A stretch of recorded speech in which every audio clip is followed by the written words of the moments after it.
I didn't raise my voice. That's what everyone remembers wrong about that afternoon. They say I threw her out over a phone. They imagine shouting. Drama. A plate shattered somewhere near the sink. But there wasn't any of that. There was just wrapping paper, the smell of glazed ham, and 5 identical white boxes with silver lettering iPhone 16 Pro Max. Patricia had lined them up carefully on dining table like trophies. Go on. She'd said brightly. Open them together. My stepdaughter Emma squealed. My nephew Oliver nearly knocked over a chair. Even my husband, Mark, smiled in that indulgent way he has when his mother performs generosity. Lily stood beside me, hands folded in front of her Christmas sweater. She'd braided her own hair that morning because she wanted to look grown up. 4 boxes opened. 4 gasps, 4 screens lighting up the room. And then, nothing. The table was empty. Lily looked around as if maybe hers had slid behind something. Patricia's smile stayed perfectly in place. Oh, sweetheart, she said gently, almost kindly. This is just for my grandchildren. There was a pause long enough for the refrigerator hum to become audible. Lily blinked. I thought I was. Well. Patricia interrupted, still smiling, not technically. You know, not by blood. Mark shifted in his chair. Mom, but it wasn't outrage. It was discomfort. The kind you hope will evaporate on its own. I felt the familiar tightening in my chest, not surprise. Recognition this wasn't new. It was just louder. When Patricia moved into our house 18 months ago after her condo foreclosure, I told myself it was temporary. She cried at the kitchen island the first week, said she never thought she'd end up like this. I believed in compassion. She'd never paid rent. Not a dollar toward the mortgage. I cover the $2,450 monthly payment myself. The deed has only my name on it, bought before I married Mark. A fact Patricia never forgot to remind people of, as if it were slightly improper. Over time there had been small things. Family photos rearranged so Lily was at the edge. Holiday cards addressed to our son and his family. Lily's name squeezed in later with different handwriting. The phrase, real grandchildren, spoken in rooms where she thought I couldn't hear. I tolerated it because I thought stability mattered more than correction. Until Lily said softly, "It's okay, Mom. I don't need one." She said it the way children say things when they've already adjusted themselves smaller. That was the moment. Not the phone. Not the money. The shrinking. I walked to the table and picked up one of the empty boxes. Patricia, I said calmly, how long have you been living here now? She laughed lightly. Oh goodness, I don't keep tramley.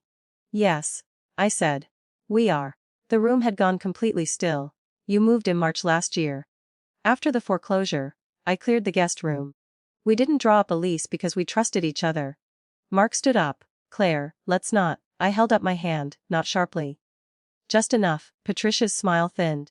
What does that have to do with Christmas? Everything, I said. I looked at Lily, then back at Patricia.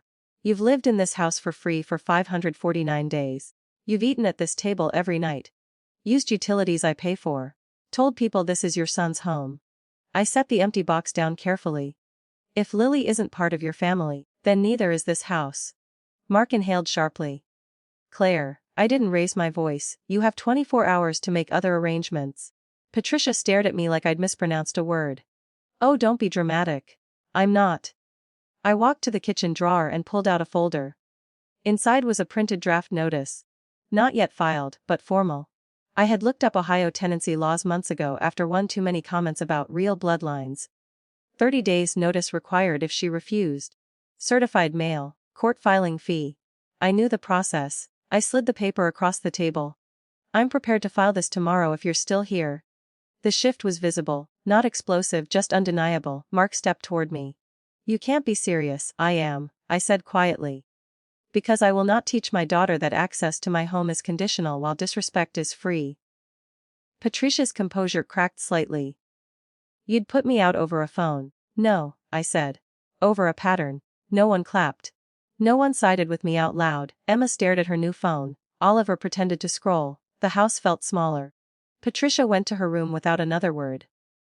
That night Mark and I argued softly behind a closed door. He said I'd escalated. I said I'd endured. He asked if this was worth destabilizing everything.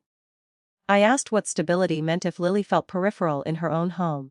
He didn't have an answer that didn't circle back to. She's just old-fashioned. At 8:15 the next morning, I heard suitcase wheels on hardwood. Patricia stood in the hallway wearing the same wool coat she'd arrived in 18 months earlier. "I'll stay with my sister in Columbus," she said, avoiding my eyes.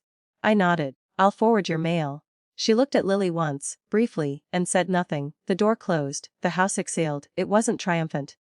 The mortgage was still $2,450. Mark and I moved around each other carefully for weeks. Something quiet had fractured, not love but illusion. That evening Lily sat at the kitchen island. "Does Grandma hate me?"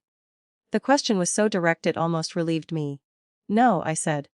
"She just believes family is smaller than it actually is." Lily thought about that. "Are we smaller now?" I shook my head. "No, we're clearer." She nodded, absorbing it in that solemn way children do. Later that night I walked through the house, my house, and noticed how quiet it was without commentary humming in the background. No victory music, no apologies. Just space. Sometimes choosing dignity doesn't feel powerful. It feels expensive. But when I tucked Lily into bed, she didn't look smaller, and that was enough.